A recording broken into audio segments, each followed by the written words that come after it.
ഹരി ഓം ശ്രീ ഗുരുഭ്യോ നമഃ.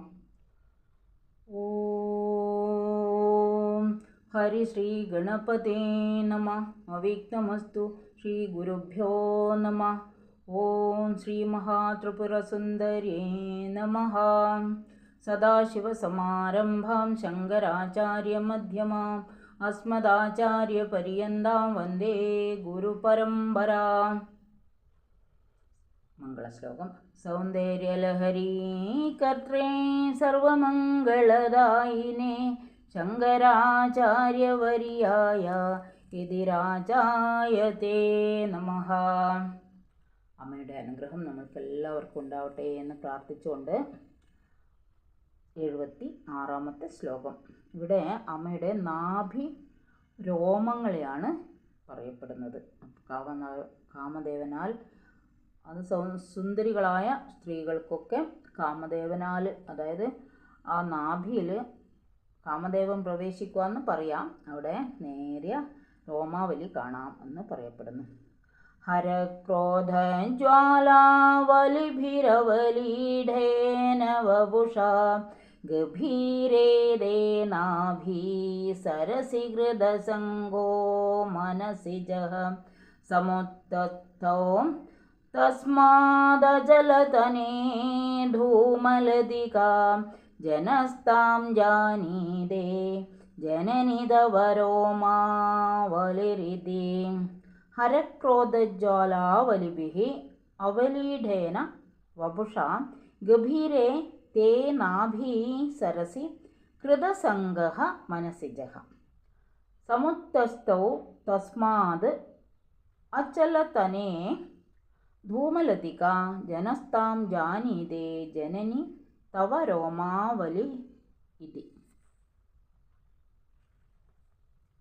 ഹേ അചലതനേ, അല്ലയോ പർവ്വതരാജകുമാരി മനസിജ, കാമദേവൻ ഹരക്രോധജ്വാലാവലിഭിഃ പരമശിവന്റെ ക്രോധാഗ്നിയുടെ ജ്വാലാസമൂഹങ്ങളാൽ അവലീഢേന വ്യാപിക്കപ്പെട്ട വപുഷ ശരീരത്തോടുകൂടി, കാമദേവനാണല്ലോ ദഹിപ്പിച്ചു കളഞ്ഞത്, അല്ല മഹാദേവനാണല്ലോ കാമദേവനെ ദഹിപ്പിച്ചു കളഞ്ഞത്, അതാണ് ഇവിടെ പറയുന്നത്. അങ്ങനെയുള്ള കാമദേവൻ തേ നിന്തിരിവടിയുടെ ഗഭീരേ അഗാധമായ നാഭീസരസി, നാഭിയുടെ സരസിങ്കൽ ഹൃദസംഗ മുങ്ങിയവനായി. അപ്പോൾ ദഹിപ്പിച്ചപ്പോൾ ഒരു പുകച്ചുരുളായിട്ട് ഭഗവതിയുടെ നാഭിയിൽ മുങ്ങിപ്പോയി എന്ന് പറയുന്നത്.